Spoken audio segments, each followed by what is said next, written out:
शिवसेनेचा वचननामा बालिश असल्याची टीका काँग्रेस नेते नारायण राणे यांनी केली। गेल्या 22 वर्षात शिवसेनेनं काय केलं असा सवाल राणेंनी विचारला। सेना आणि भाजपमध्ये युती होणार नाही, त्यामुळे शिवसेना कार्यकर्त्यांची फसवणूक करत असल्याचा आरोपही नारायण राणे करतायत। मुंबई महानगरपालिकेच्या तोंडावर आता शिवसेनेने वचननामा जाहीर केलेला आहे। काँग्रेसचे ज्येष्ठ नेते नारायण राणे आहेत, आपण त्यांच्यासोबत बातचीत करून जाणून घेऊया। दादा, शिवसेनेच्या वचननाम्याकडे कसं बघताय तुम्ही? नाही, शिवसेनेचा हा वचननामा जो आहे येणाऱ्या महानगरपालिकेच्या निवडणुकीसाठी जाहीर केला। 22 वर्ष महानगरपालिकेत सत्ता असल्यानंतर अशा प्रकारचा बालिश वचननामा काढणं त्यांना शोभत नाही। त्यांच्याकडे मुंबईचा अभ्यास असलेला, ही मुंबई कशी असावी, यापूर्वी म्हणते सांघाई सारखी असावी, सिंगापूर सारखी असावी, कोलारामपूर सारखी असावी, यांनी तो का अभ्यास केला नाही कशी असावी। इथे एक वाक्य टाकलंय, बोलतो तेच करून दाखवतो। हे कोणाचं वाक्य आहे? उद्धव ठाकरेंचं जर असेल तर उद्धव ठाकरे बोलतात ते काहीच करत नाही आणि होत नाही आणि सरकार त्यांना जुमानत नाही, असं चित्र आज महाराष्ट्रात आहे। काय केलं? 2014च्या निवडणुकीत शिवसेनेच्या नेत्यांनी, बीजेपीच्या नेत्यांनी सांगितलेली गोष्ट 2.5 वर्षात कोणती पुरी केली? एक तरी सांगावी। 22 वर्षात या मुंबईसाठी, मुंबई एक पर्यटन शहर आहे, 1.25 कोटी लोक राहतात। मग एवढ्या मोठ्या जागतिक कीर्ती शहराचं काय कायापलट, काय विकास केला, काय सुंदर स्वच्छ निरोगी काय केलं? आज मुंबईत रोगराई ज्या प्रमाणात आहे, अस्वच्छता आहे, कचरा उचलला जात नाहीये, दुर्गंधी आहे, डासाचा प्रमाण, सगळ्याच गोष्टी आहेत मुंबईत। फुटपाथ मोकळ्या नाहीयेत, फुटपाथवर सगळ्या झोपड्या, कापडाच्या, पुट्ट्याच्या, प्लास्टिकच्या झोपड्या आहेत, त्या कधी साफ होणार? बेकायदेशीर बांधकाम रोज वाढत आहे, कधी थांबणार?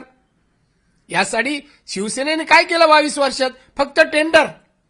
हे मुंबई शहर एक आदर्श शहर, जागतिक कीर्तीचं व्हावं, यासाठी काय त्यांच्याकडे दृष्टिकोन आहे का, प्लॅन आहे का त्यांच्याकडे? का मुंबईत उद्यानं अशी असतील, मुंबईत फुटपाथ असे असतील, वाचनालय असतील, ज्या नागरी सुविधा 18 आहेत त्या किती दर्जेदार आहेत? अरे भूखंड यांनीच बळकावले आहेत महानगरपालिकेचे। बरं, यांनी आता दोन्ही स्वबळावर लढतायत आणि रोने एकमेकावर टीका करतायत।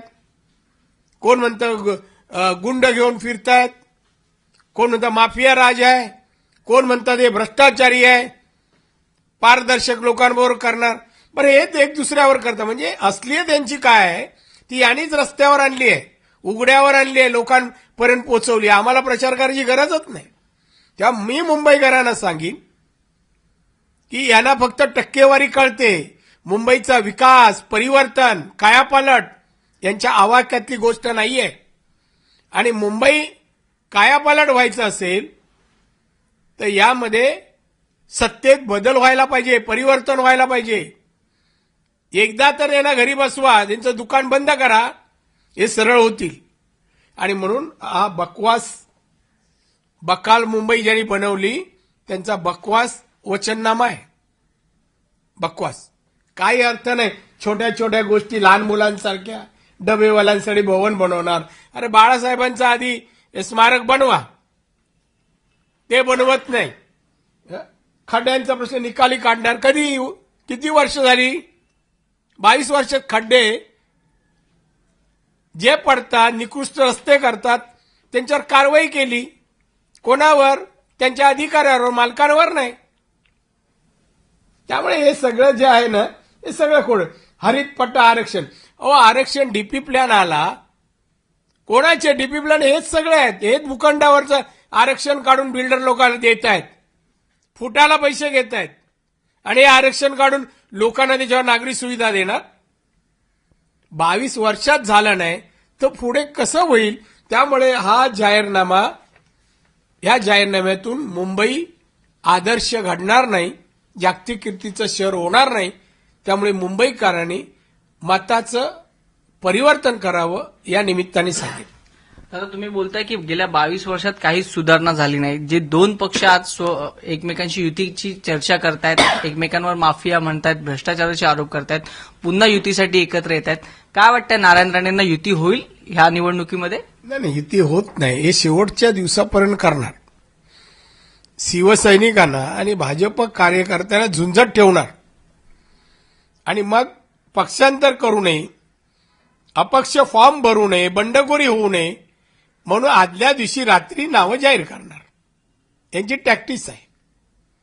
आपल्याच कार्यकर्त्यांना फसवणूक करण्यासाठी हे आरोपाचं जे हे चाललंय, आरोपाची पद्धत चालली आहे, ही आदल्या दिवशीपर्यंत घेऊन जाणार आणि आदल्या दिवशी जाहीर करणार. युती नाही. जे आता जी युतीची चर्चा आहे ती केवळ नाटक आहे. ते 100% नाटक आहे. तर त्याचबरोबर एक काँग्रेसचा अंतर्गत वाद आहे तो आता चव्हाट्यावर आलेला आहे. आजच माजी आमदार कृष्ण हेगडे यांनी काँग्रेसला सोड चिठ्ठी दिली आहे. कुठेतरी हे थांबायला पाहिजे, सगळे काँग्रेसचे वरिष्ठ नेते म्हणतात, पण अंतर्गत वाद चव्हाट्यावर येताना दिसतोय. मी एवढंच म्हणेन, तर बाकीचे नेते करतात ती चूक काय मी करणार नाही. ते की शिवसेना भाजप काय करते सत्तेत असून हे सर्व जनता पाहते आणि त्यांची क्यू करते जनता, की सत्तेत असून तुम्ही एकमेकावर असे खालच्या थराला जाऊन आरोप जे करताय ते लोकांना पसंत नाही, आवडत नाही. काँग्रेसने अंतर्गत जे वाद लावले ते थांबवावे. 2019 डोळ्यासमोर ठेवावं. 4 भिंतीत बसा, प्रश्न निकाली काढा